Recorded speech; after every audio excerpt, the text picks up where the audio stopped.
চলতেছে হজের মাস, কয়েকদিন পরেই কিন্তু হজ শুরু হয়ে যাবে। আল্লাহু আকবার। এই হজের মাসের মধ্যে কোন আমল আপনি করলে হজ না করেও বাড়িতে থেকে আপনি হজের সমপরিমাণ সওয়াব পাবেন? আল্লাহু আকবার। মানে হজ করে যে সওয়াব পাবে হাজী সাহেবরা, আপনি এই হজের মাসের মধ্যে এমন কিছু আমল আছে যেই আমলগুলো করলে হজ না করেও হাজী সাহেবদের সমান আপনি হজ করার সমপরিমাণ সওয়াব আপনি পেয়ে যাবেন। আল্লাহু আকবার।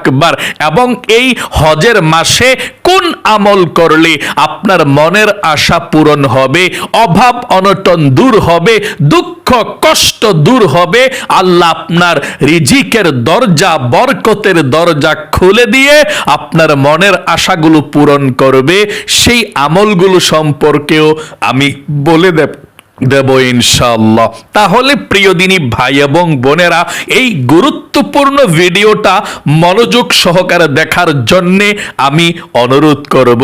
কারণ হজের মধ্যে গেলে 7 থেকে 8 লক্ষ টাকা খরচ করে হজের মধ্যে যেতে হয়। এত টাকা আমাদের নাই, অনেকের নাই। হজ না করেও কোন সহজ আমলগুলো ঘরের মধ্যে থেকে আপনি করবেন, 1 সেকেন্ডের মধ্যে হজ করার সওয়াব আল্লাহ আমল নামার মধ্যে লিখে দিবে। সেই আমলগুলো সম্পর্কে আমি বলে দিচ্ছি, গভীর মনোযোগ সহকারে শুনতে থাকুন। প্রিয় দিনী ভাই এবং বোনেরা, নবী করিম সাল্লাল্লাহু আলাইহি ওয়াসাল্লাম বলেছেন, যে ব্যক্তি আল্লাহ রাব্বুল আলামিনকে খুশি করার জন্য, সন্তুষ্টি করার জন্য হজ করবে, এর পুরস্কার আর কোনো কিছুই হতে পারে না। এর পুরস্কার হলো নিশ্চিত জান্নাত, এবং তাকে নিষ্পাপ করে দেওয়া হয়। সকলে বলি সুবহানাল্লাহ। একটি মকবুল হজ, যে হজ করলে কবুল হয়, আল্লাহর জন্য যে ব্যক্তি হজ করবে তার হজটার পুরস্কার আল্লাহ রাসূল বলেছেন তাকে নিষ্পাপ করে দেওয়া হয় শিশুর মতো। আল্লাহু আকবার। এবং তার জন্য আল্লাহ রাব্বুল আলামিন জান্নাতকে প্রস্তুত করে রেখে দেয়। সকলে বলি সুবহানাল্লাহ। তাহলে যদি আপনি হজের মধ্যে নাও যেতে পারেন, ঘরের মধ্যে এই আমলগুলো করতে পারলেও নিষ্পাপ হয়ে যাবেন, জান্নাতে যেতে পারবেন। চলুন আমরা সে আমলগুলো সম্পর্কে বলে দেই, তারপরে আপনাদেরকে বলে দেব এই হজের মাসের মধ্যে কোন আমলগুলো করলে আপনার অভাব অনটন দূর হবে, দুঃখ কষ্টগুলো দূর হবে, মনের আশাগুলো আল্লাহ পূরণ করবে। চলুন আমরা শুরু করি। এই হজের মাসের মধ্যে জিলকদ এবং জিলহজ মাস, এই দুইটি মাসের মধ্যে বিশেষ করে জিলহজ মাসটা খুবই গুরুত্বপূর্ণ মাস, হজের মাস। আর জিলকদ মাস হচ্ছে প্রস্তুতির মাস হজের। আপনি এই মাসগুলোতে জিলকদ এবং জিলহজ মাসের মধ্যে বেশি বেশি করে এই আমলগুলো করবেন। 1 নম্বরে, আপনি যদি হজ করতে নাও পারেন, আল্লাহর রাসূল বলেছেন, যে ব্যক্তি ফজরের নামাজ জামাতের সঙ্গে আদায় করবে এবং সূর্যোদয় পর্যন্ত জিকিরে বসে থাকবে, জিকির আজকার করবে, তারপরে 2 রাকাত ইশরাকের নামাজ আদায় করবে, আল্লাহ রাব্বুল আলামিন তার আমলনামার মধ্যে পূর্ণ একটি হজ ও একটি উমরা হজের সওয়াব তার আমলনামার মধ্যে লিখে দিবে। তিরমিজি শরীফের 586 নম্বর হাদিসের মধ্যে এসেছে, আল্লাহু আকবার। তাহলে ফজরের নামাজটা জামাতের সঙ্গে যারা পুরুষ আছেন আদায় করবেন, আর আমার মহিলা মা বোনেরা সময় মতো ফজরের নামাজটা আদায় করে জিকির আজকার করবেন, বসে বসে নামাজের বিছানার মধ্যে বসে, যায় নামাজের মধ্যে বসে। আর পুরুষরা মসজিদের মধ্যে বসে বসে জিকির আজকার করবেন। যখন সূর্য উঠে যাবে, সূর্যোদয় হবে, সূর্য উঠে যাবে, তার 20 মিনিট পরে উঠে গিয়ে আপনি 2 রাকাত করে 4 রাকাত ইশরাকের নামাজ আদায় করবেন। 2 রাকাত আদায় করলেও একটি বড় হজ এবং একটি উমরা হজের সওয়াব পাওয়া যায়। 4 রাকাত পড়লে সবচেয়ে ভালো। আল্লাহু আকবার। এই সহজ আমলের মাধ্যমে আপনি বড় হজের সওয়াব পেয়ে গেলেন। কত লাখ টাকা লাগে? 7 লাখ টাকা লাগে। ছোট হজ করার সওয়াব পেয়ে গেলেন। উমরা করার কত লাখ টাকা লাগে? 3 লাখ টাকা। মোট 10 লক্ষ টাকা দিয়ে বড় হজ এবং উমরা হজ করলে যেমন সওয়াব হবে, তাহলে ইশরাকের নামাজ আদায় করলে আল্লাহ রাব্বুল আলামিন তেমন সওয়াব আপনাদের আমলনামার মধ্যে লিখে দিবে। হজ করতে পাচ্ছেন না, এই হজের মাসের মধ্যে ইশরাকের নামাজ পড়বেন। আশা করি বুঝতে পেরেছেন। এখন বলতে পারেন, হুজুর কতটা পর্যন্ত সময় থাকে ইশরাকের নামাজের, আমাদেরকে বলে দিন। আপনি ফজরের নামাজটা পড়ার পর যদি অন্য কাজ থাকে, কাজ কাম করেন, কোনো সমস্যা নেই। তারপরে সূর্য ওঠার 20 মিনিট পরে আপনি পড়েন। 8টার আগে 8টা 8:30 আগেই আপনি এই ইশরাকের নামাজ পড়বেন। 2 রাকাত করে 4 রাকাত নফল নামাজ। এটা কি? ইশরাকের নফল নামাজ। নিয়ত করবেন এভাবে, আমি কিবলামুখী হয়ে 2 রাকাত ইশরাকের নফল নামাজ আদায় করছি, আল্লাহু আকবার। তারপরে অন্যান্য নফল নামাজ যেভাবে পড়েন, যেই কোনো সূরা দিয়ে আপনি এই ইশরাকের নামাজ পড়তে পারবেন, কোনো সমস্যা নেই ইনশাআল্লাহ। 2 রাকাত করে 4 রাকাত পড়ার পর 2 রাকাত পড়ে সালাম ফিরাবেন, আবার দাঁড়িয়ে 2 রাকাত পড়বেন নিয়ত বেঁধে, তারপর সালাম ফিরাবেন। 4 রাকাত যখন হয়ে যাবে তখন আপনি মুনাজাত করবেন ইনশাআল্লাহ। তাহলে হজের সওয়াব পাবেন হজ না করে। 2 নম্বরে আল্লাহর রাসূল বলেছেন, আরাফার দিনে 9 জিলহজ রোজা রাখবেন। 1 বছরের আগের ও পরের গুনাহগুলো আল্লাহ রাব্বুল আলামিন ক্ষমা করে দিবে। আরাফার দিন কোনটা? হজের দিন। জিলহজ মাসের 9 তারিখ রোজা রাখবেন। জিলহজ মাসের 10 তারিখে হজ, আরাফার দিন হজের দিন। আল্লাহু আকবার, আল্লাহু আকবার। এই হজের দিন আপনি আরাফার রোজা রাখবেন ইনশাআল্লাহ। তাহলে আরাফার দিন 9 জিলহজ রোজা রাখা 1 বছরের আগের ও পরের গুনাহ মাফের মাধ্যম। মুসলিম শরীফের মধ্যে এসেছে, আরাফার যদি একটি রোজা আপনি রাখতে পারেন, 1 বছর আগের এবং 1 বছর পরের 2 বছরের গুনাহ আল্লাহ ক্ষমা করে দেয়। এবং 3 নম্বরে আপনি যদি হজের সওয়াব পেতে চান, এই হজের মাসের মধ্যে হজ না করে, তাহলে জুমার দিন আগে ভাগে মসজিদে গিয়ে খুতবা মনোযোগ সহকারে শুনবেন এবং নামাজ পড়বেন। হাদিসে এক এক জনের আগমনের সময় অনুসারে বিভিন্ন কুরবানির সওয়াবের কথা এসেছে, আল্লাহু আকবার। আপনি হজের সওয়াবও পেয়ে যাবেন। মানে শুক্রবার দিন গুরুত্ব সহকারে নামাজটা পড়বেন আর কি। 4 নম্বরে জিলহজ মাসের প্রথম 10 দিন বেশি বেশি করে নেক আমল করবেন। এই 10 দিন আল্লাহর নিকট সবচেয়ে প্রিয়। এই হজের মাসের, জিলহজ মাসের প্রথম 10 দিন সবচেয়ে বেশি ইবাদত করবেন। আল্লাহর কাছে এই দিবসের মধ্যে সবচেয়ে বেশি প্রিয় জিলহজ মাসের প্রথম 10 দিন। আল্লাহু আকবার। তাই জিলহজ মাসের প্রথম 10 দিন আপনি বেশি বেশি করে ইবাদত করবেন। এবং রোজা রাখার কথাও হাদিসের মধ্যে এসেছে, আল্লাহর রাসূল জিলহজ মাসের প্রথম 10 দিন রোজা রাখতেন। অবশ্যই আপনারা রোজা রাখতে চেষ্টা করবেন ইনশাআল্লাহ। জিলহজ মাসের প্রথম 9 দিনই আপনি রোজা রাখবেন জিলহজ মাসের। 5 নম্বরে দুঃখী মিসকিনদের সাহায্য করা ও সাদকা। আল্লাহু আকবার, আল্লাহু আকবার। হাদিসে এসেছে, একজন মানুষ একজন দরিদ্রকে খাওয়ালে বা সাহায্য করলে সে যেন হজ করলো। সকলে বলি সুবহানাল্লাহ। তাহলে গরিব অসহায় যারা আছে তাদেরকে সাহায্য করবেন, তাদেরকে আপনি দান করবেন, খাওয়াবেন। এবং ঘরে বসে আল্লাহর জিকিরে সময় কাটানো। নবী করিম সাল্লাল্লাহু আলাইহি সাল্লাম বলেন, তুমি কি এমন আমল করো না যাতে হজ ও উমরার সওয়াব পাবে? তিরমিজি শরীফের হাদিস। আল্লাহু আকবার। এবং প্রতিদিন সকাল সন্ধ্যায় জিকির দোয়া আজকার করলে, আপনি ইস্তিগফার পড়লেও হজের সওয়াব পেয়ে যাবেন। মানে বেশি বেশি জিকির আজকার করবেন আর কি, সকাল সন্ধ্যা। 8 নাম্বার, নিজে যদি হজে যেতে না পারেন, অন্যকে হজ করে যাওয়ার জন্য, মানে অন্য মানুষকে হজে যাওয়ার জন্য সহযোগিতা করলেন টাকা দিয়ে। আপনার টাকা আছে, পয়সা আছে, এমন একটা লোক আছে টাকার জন্য মক্কা মদিনায় যেতে পারে না, হজ করতে পারে না। আপনি সাহায্য সহযোগিতা করলেন, যতটুকু পারেন তাকে হজে পাঠালেন টাকা পয়সা দিয়ে। আল্লাহ রাব্বুল আলামিন আপনার আমলনামার মধ্যে হজ করার সওয়াব লিখে দিবে। সে হজ করে যে সওয়াব পাবে, আপনি তাকে সাহায্য করার কারণে, হজে পাঠানোর কারণে আল্লাহ আপনাকেও হজের সওয়াব দিবে।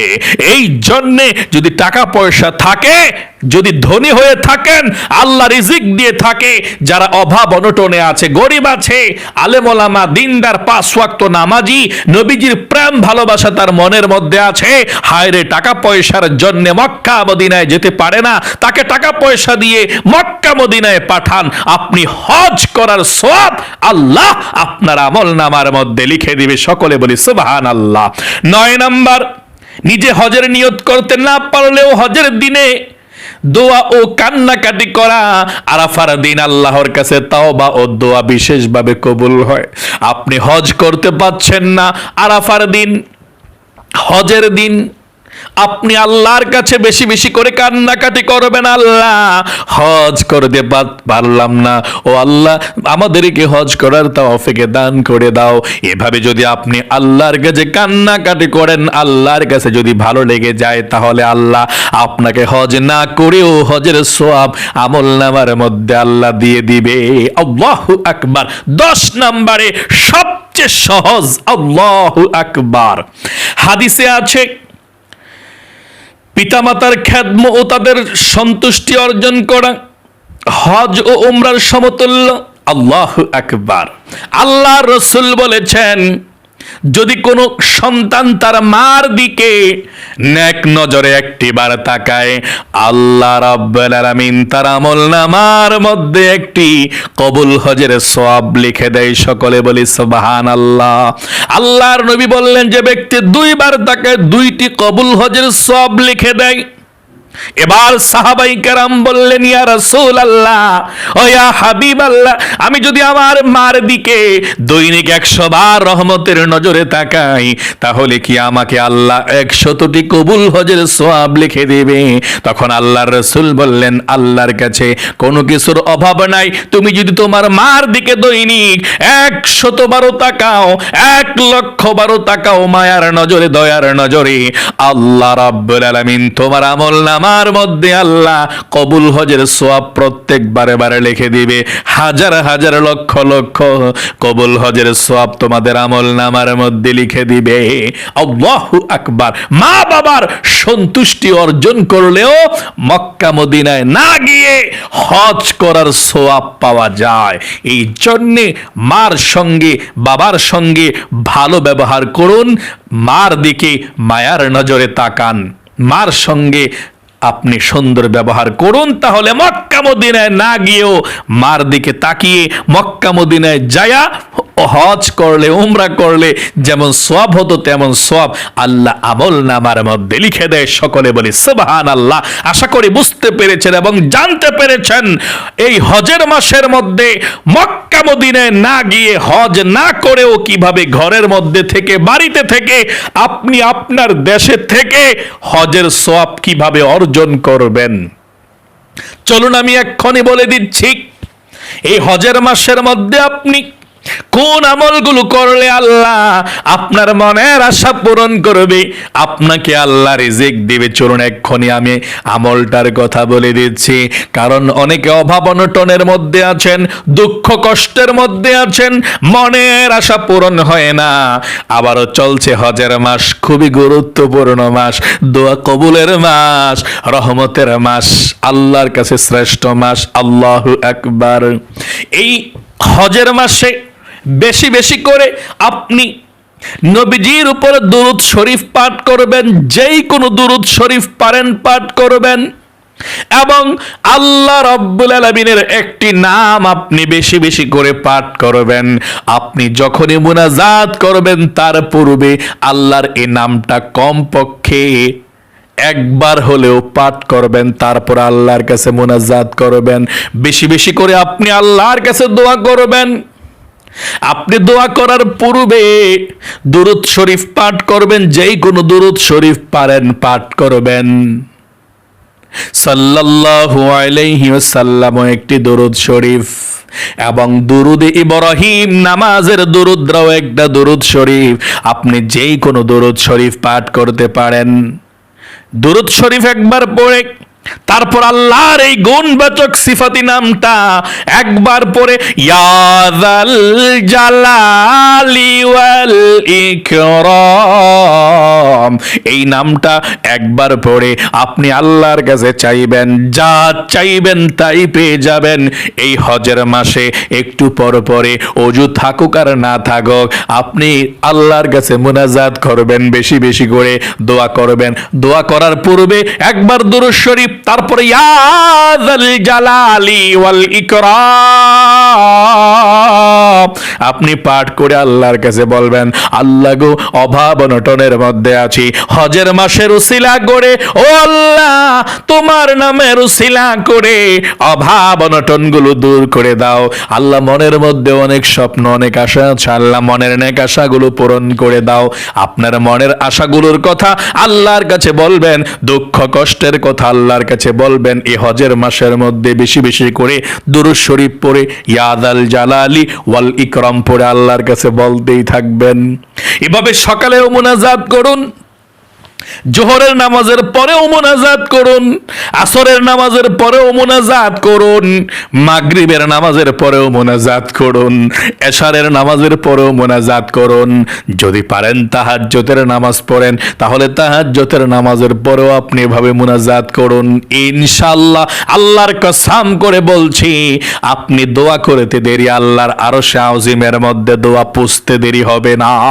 যা চাইবেন সঠিকভাবে চাইতে পারলে আল্লাহ রাব্বুল আলামিন তাই আপনাদেরকে দিয়ে দিবে। প্রিয় দিনী ভাই এবং বোনেরা, আল্লাহ রাব্বুল আলামিন আপনাদের সকলকে সব সময় সুস্থ রাখুক, আপনাদের মনের আশাগুলো পূরণ করুক। এই হজের মাসের মধ্যে বেশি বেশি করে হজ না করেও কোন আমলগুলো করলে হজ করার সওয়াব পাওয়া যায়, যে শুনেছেন আপনারা, এই আমলগুলো যাতে আপনারা করতে পারেন। মা বাবার চেহারার দিকে তাকাবেন নেক নজরে, এবং এশরাকের নামাজ পড়বেন, এবং বেশি বেশি করে জিকির আজকার করবেন, গরিব অসহায়দেরকে খানা খাওয়াইবেন, তাদেরকে দান সদকা করবেন, সাহায্য সহযোগিতা করবেন, জিকির আজকার করবেন। তাহলে হজ না করেও হজের সওয়াব পেয়ে যাবেন। এবং আল্লাহ আপনাদের মনের আশাগুলো যাতে পূরণ করে, আপনাদেরকে জীবনে একটিবার মক্কা মদিনায় এনে মনের আশা পূরণ করে লক্ষ লক্ষ টাকার মালিক আল্লাহ বানিয়ে দেয়। সকলে কমেন্ট বক্সের মধ্যে লিখবেন আমিন, এবং ভিডিওতে একটি লাইক দিবেন। যারা কমেন্ট বক্সের মধ্যে আমিন লিখেছে এবং ভিডিওতে একটি লাইক দিয়েছে, আল্লাহর কাছে বলছি, আল্লাহ, আমার এই দুইটি হাত খানে কাবাকে স্পর্শ করেছে, আমার কাফনের কাপড়ের মধ্যে ঢুকলেও মনের মধ্যে একটি প্রশান্তি লাগবে, শক্তি লাগবে, সাহস লাগবে। এই হাতগুলো খানায় কাবাকে স্পর্শ করেছে। তোমার যেই সমস্ত বান্দা বান্দিরা মক্কা মদিনায় যেতে চায়, কমেন্ট বক্সের মধ্যে আমি লিখেছে, জীবনে একবার কাফনের কাপড়ের মধ্যে হাতগুলো ঢুকানোর পূর্বে মক্কা মদিনায় স্পর্শ করে আল্লাহ যেতে পারে, সেই তৌফিক দিও, আমিন। আজ এ পর্যন্তই, আবারও অন্য কোনো ভিডিওতে দেখা হবে ইনশাআল্লাহ। সেই পর্যন্ত আপনাদের সকলের সুস্বাস্থ্য আল্লাহর কাছে কামনা করে আজ এখানে বিদায় নিচ্ছি। আসসালামু আলাইকুম ওয়া রাহমাতুল্লাহি ওয়া বারাকাতুহু।